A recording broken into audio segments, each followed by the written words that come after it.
공매도가 만약에 다시 시행이 된다 그러면은 특히 시총 큰 회사들은 주 타겟이 될 수 있다. 나는 이 차전지를 죽어도 가지고 있고 싶어. 그러시면은 뭐 포스코홀딩스나 삼성 S다 이쪽에서 뭐 승부를 보시는 게.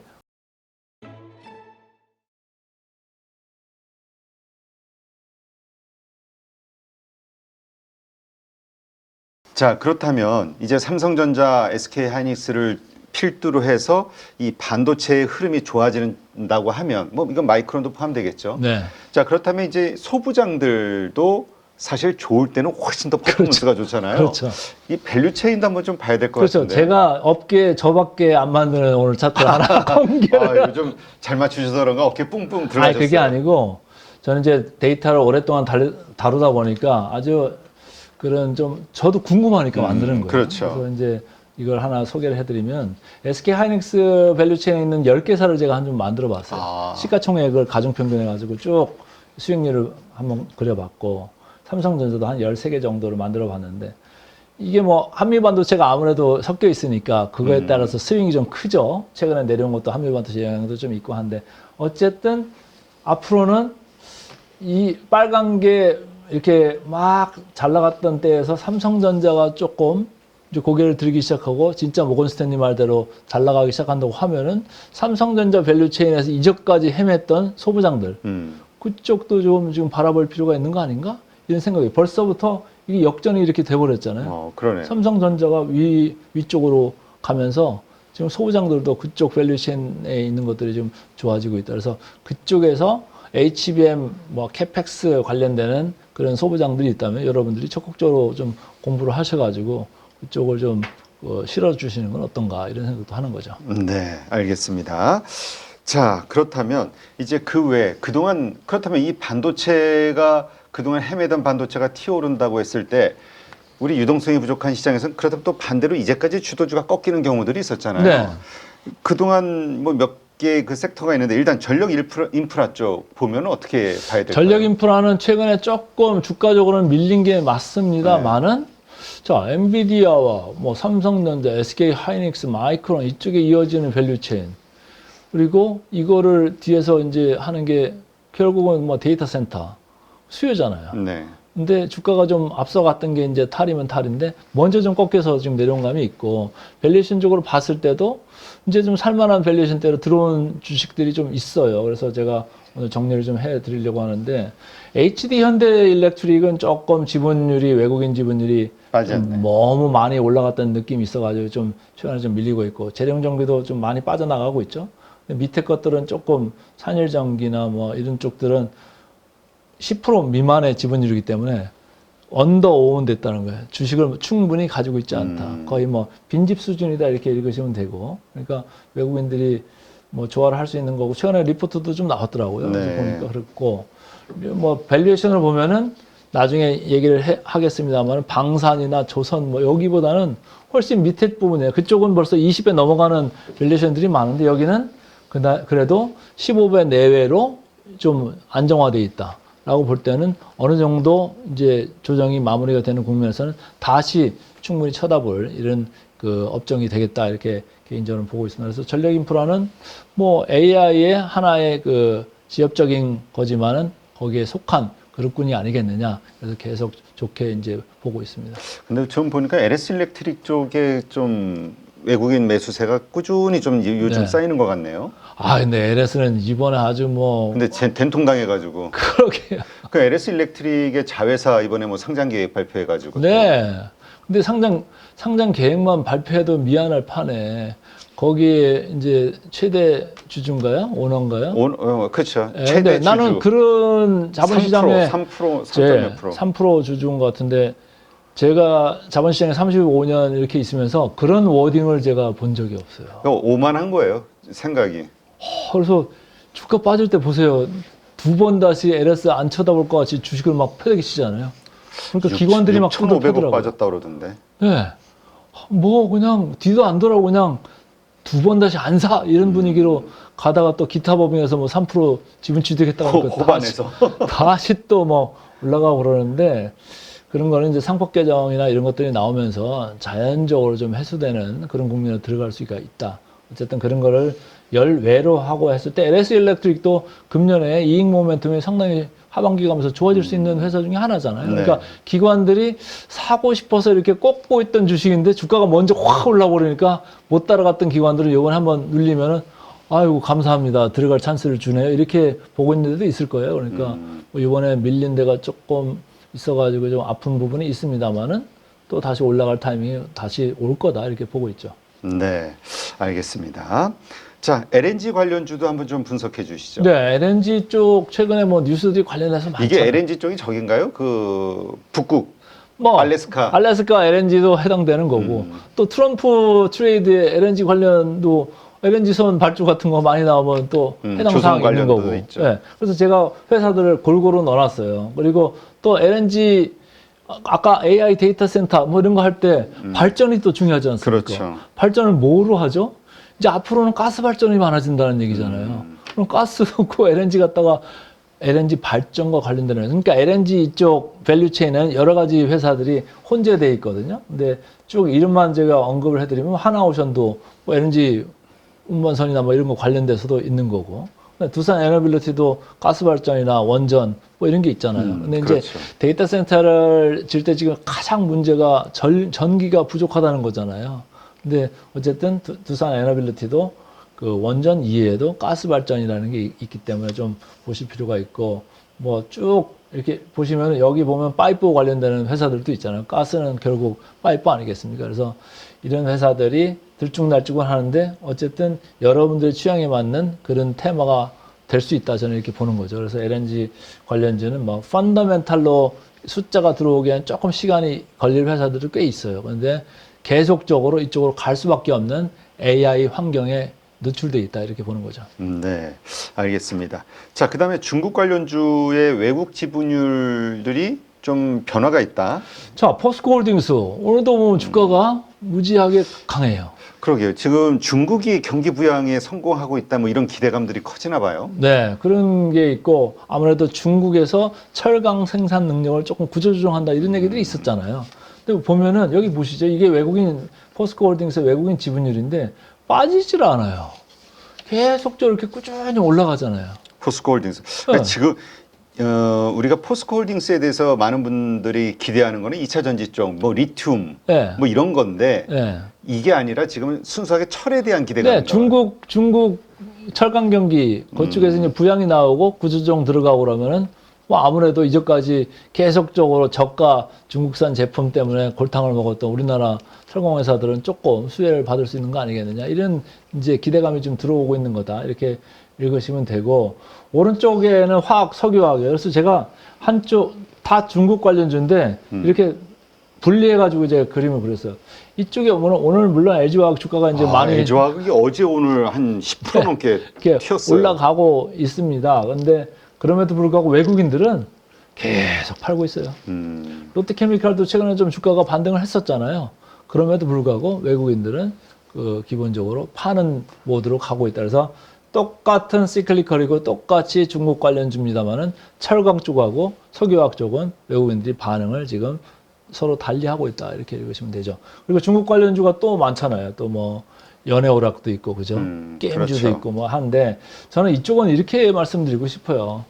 달리기 뭐 100m 잘하시는 분들은 뉴스 나오고 모멘텀 있을 때 빨리 달려가다가 빨리 도망가는 거를 잘하시는 분들은 하는데 펀더멘털하게 사가지고 나는 오래 가지고 있을 거야 이렇게 생각하시는 분들은 하기에는 적합하지 않은 그런 게 아니겠느냐. 오히려 오른쪽에 보면은 여기 중국 관련주 또 화장품 소비주 이런 쪽이 있잖아요. 그래서 제가 볼 때는 최근에 외국인들 지분이 뭐 코스맥스나 뭐 이런 쪽도 좀 올라가고 있는데 저 밑에 뭐 FNF나 이런 회사들도 장기적으로 중국 시장에서 계속적으로 성공 스토리를 써낼 수 있는 이런 회사이기 때문에 주목하실 필요가 있겠다 이렇게 보고 있습니다. 네. 자, 그동안 또 방산주가 정말 무섭게 치솟았었는데 최근에 이제 좀 조정받는 역시 모습을 보여주고 있어요. 네. 방산주 참 뭐 전 세계적으로 지금 난립니다. 그러니까 뭐 유럽에서 지금 자체 재무장 이거에 대한 이슈로 이거 더 뭔가 시장이 열리지 않겠냐, 네. 혹은 유럽끼리 먹고 살지 않겠냐, 이 네. 찬반 이 이슈가. 저는 유럽끼리 먹고 살 가능성이 많다 이렇게 보는 거예요. 그 시장에 침투하기란 쉽지 않을 쉽지 거다. 않다. 네. 결국 돈이 엄청나게 들어가니까. 네, 이제 우리가 지금 들어가 있는 시장이 어디예요? 뭐 폴란드 들어가 있고, 뭐 우크라이나도 혹시 들어갈 수 있을는지는 모르지만 루마니아, 그 주변국 일부잖아요. 그 메인 그 스트림에는 지금 못 들어가고 있는 우리나라이기 때문에 너무 기대감으로 달릴 필요는 없다. 그리고 밸류에이션도 오른쪽 보시죠. 아까 제가 전력 인프라 할 때 15배 전후로 있습니다 했는데 이쪽은 그렇지 않아요. 이쪽은 20배 위쪽으로 있는 회사들이 많잖아요. 아, 그러네. 네. 이게 선행 PR이죠. PR이에요. 선행이에요. 그러니까 선행으로도 이렇게 많이 감안을 해주고 있다. 주가적으로. 그래서 여기서 뭐 더 뻗겠다고. 근데 지금은 이제 벌써 3월 31일을 향해서 시계가 짝깍짝깍 가고 있잖아요. 3월 30일 날 월요일부터 공매도 시작되면 제가 롱숏을 한다 그러면 이 쉽게 방산 또 뒤에 나오는 뭐 다른 거 숏 치고 가서 HBM 롱 치겠어요. 얼마나 쉽겠어요? 근데 진짜 그래서 그런가요? 그 공매도 대비해서 이제 테마주들이 그동안 많이 올잖아요. 로봇주가 됐든 뭐 여러 가지 네. 그 테마주들 여기 공매도가 칠 거라는 그 분위기 때문일까요? 지금 코스닥이 계속 안 좋아. 그러니까 공매도를 지금까지 금지되어 있었기 때문에 그러면 외국인들 헤지펀드는 뭐 손 빨고 있었냐, 손 놓고 있었냐, 그건 아니고 주식 선물이나 아니면 뭐 지수 선물 같은 거로 대용으로 해가지고 치실 수는 있겠죠. 근데 이제 주식 선물은 대개가 대형주들만 있잖아요. 그리고 그 저쪽 그 거래소가 상당히 있잖아요. 근데 그러면 코스닥 거는 어떻게 그걸 숏을 어떻게 쳐요? 이제 못 치고 있었는데 이게 공매도가 만약에 다시 시행이 된다 그러면은 거기에서 공매도 그런 위협 없이 쭉쭉 잘 나가던 회사들, 특히 시총 큰 회사들은 주 타겟이 될 수 있다. 저는 그렇게 보는 거죠. 그렇다면 방산주는 좀, 그러니까 그동안 사실 많이 올랐던 네. 주식들은 비싸 보이는 주식들은 조심하자. 앞으로 전망이 얼마나 좋든 어쩌든. 네.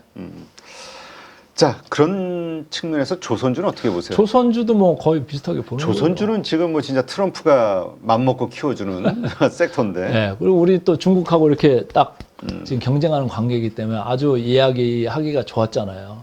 얘기 풀어나가기가 좋았잖아요. 수주, 숫자 뭐 계속 나오고 이렇게 했었는데 하나오션이 뭐 제일 앞서서 이제 달렸잖아요. 근데 지분율 최근에 보세요. 외국인 지분율 보면 삼성중공업이고 한국조선해양이고 미포고 뭐 전체적으로 밀려내려오는 외국인 지분율을 보이고 있고 밸류에이션 또한 이 선행 PER이기는 합니다만은 20배를 넘어간 게 많다. 물론 이제 조선주 같은 거는 PER보다는 PBR을 봐주는 게 맞아요. 근데 PBR로 봐도 현대중공업이나 하나오션 이런 데들이 뭐 3배, 4배 이 언저리에 가 있어요.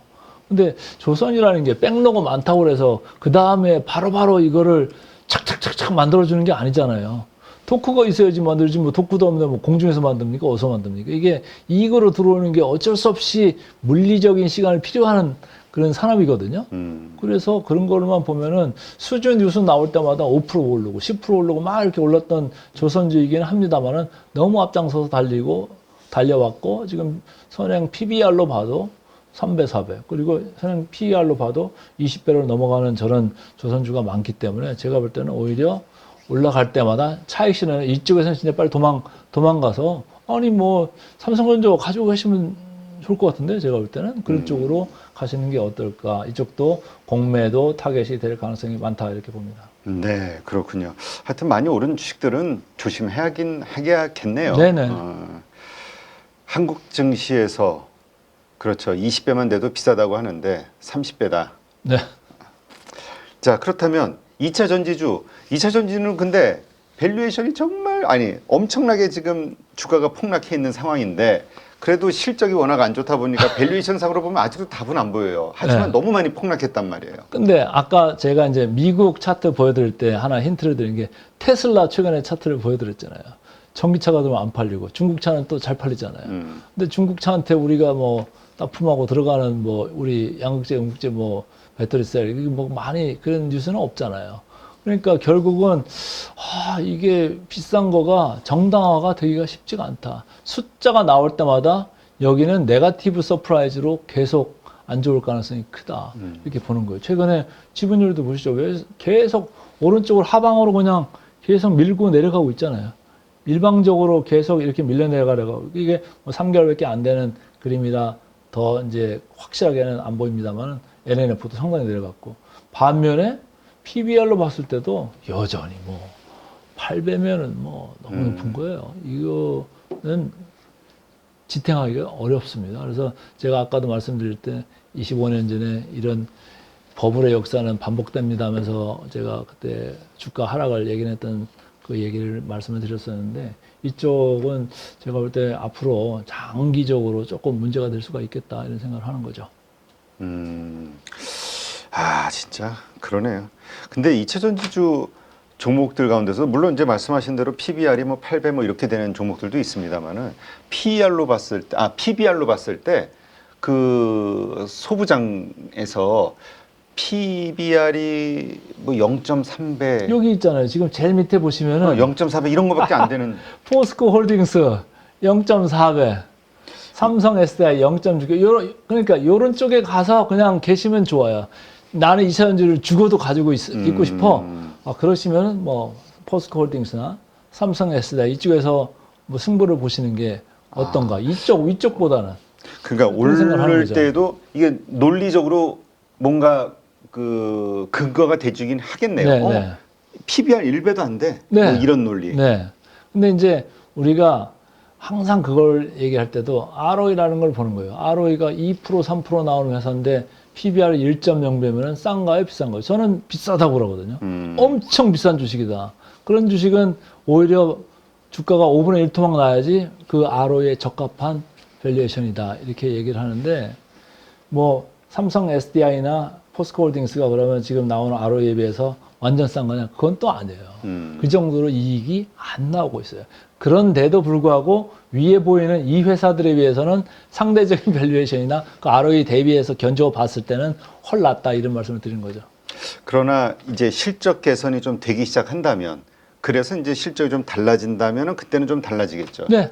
그때도 논리가 그럴 때는 이제 삼성 SDI나 포스코홀딩스 같이 싼 주식들 PBR로도 네. 이런 데가 우선적으로 앞으로는 그런 쪽으로 갈 수밖에 없어요. 그래서 상법 개정이나 뭐 이런 것 때문에 우리 시장이 또 오를 수도 있는데 그러면은 외국인들이 막 들어오기 시작하잖아요. 그러면 중소형주를 살까요? 큰 것들을 살까요? 큰 거 사겠죠. 큰 거 살 거예요. 큰 거 살 거예요. 최근에 우리 주식들 보세요. 큰 거 위주로 많이 사잖아요. 큰 거로 산다고 보면 대형주들 위로 그냥 기계적으로 알로케이션 줘가지고 하는 거. 그러면 걸려 나올 게 예를 들어서 2차 전지 안 살 수 없다 그러면 시가총액 큰 걸 사든지 아니면 완전히 대형주 중에 2차 전지주를 사든지 그러면 뭐 포스코홀딩스나 삼성 SDI 이런 게 이제 걸려 들어가지고 걷다가 이제 어느 정도 물량을 채울 수가 있는 거죠. 그렇군요. 아, 참 그렇다면 2차 전지 진짜 고점에서 아직도 들고 이제 좀 다시 좀 상승을 기대하면서 버티고 있는 분들 입장에서는 정말 힘든 나날이 계속될 수밖에 네, 없겠네요. 저는 뭐 물타기는 안 하는 게 좋다. 지금은 생각합니다. 2차 전지 관련해서는. 네. 근데 그거 어떻게 보세요? 지금 LG화학이 지금 이제 뭔가 반전의 계기가 만들어졌는데, 그러니까 이틀 동안 거의 10% 이상 상승했잖아요. 이유가 1분기 흑자 전환. 그 다음에 보니까 흑자도 시장의 예상치보다 뭐 몇 배 더 많은 것 같아.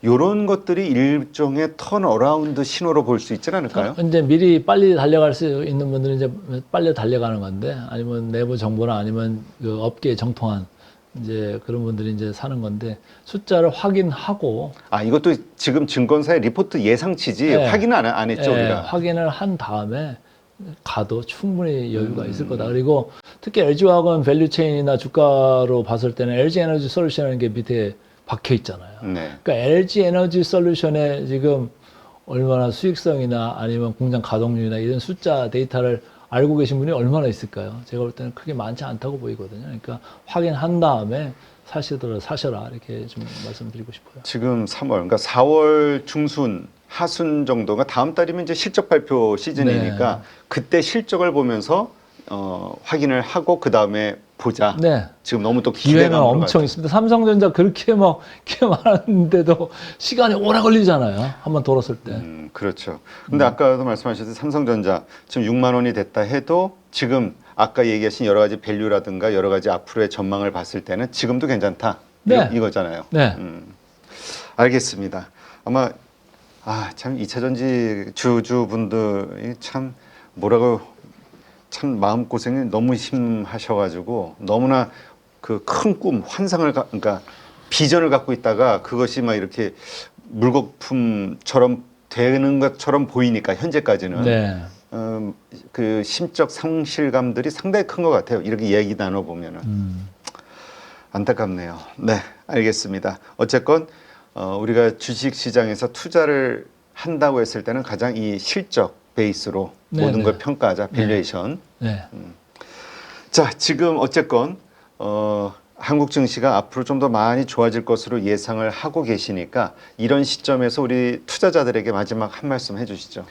제가 볼 때는 집 구하러 다니실 때 여러 번 집 가서 뭐 낮에도 가서 보고 밤에도 가서 보고 비 올 때도 가서 보고 뭐 햇빛 좋을 때도 가서 이렇게 많이 살펴보시고 주변도 살펴보시고 학교가 좋은 거 있나 이렇게 다 살펴보시고 사잖아요. 그렇죠. 주식도 그렇게 하시면 어쩔까 이런 생각이에요. 너무 그냥 맨날 뉴스 나오면 막 달려가고 그게 참 고치기 힘든 버릇이고 습관인데 그렇게 하셔서는 제가 볼 때 주식 시장에서 살아남기 힘듭니다. 그러니까 기본적으로 그 회사에 대해서 앞으로 보고 뒤로 보고 옆으로 보고 다 뜯어본 다음에 주식을 접근하는 그런 좀 습관을 키우시는 게 앞으로 주식시장에서 장수하는 길이다 이렇게 말씀을 드리고 싶습니다. 네, 알겠습니다. 이제까지 강관우 대표님과 함께했고요. 좋은 인사이트 고맙습니다. 고맙습니다.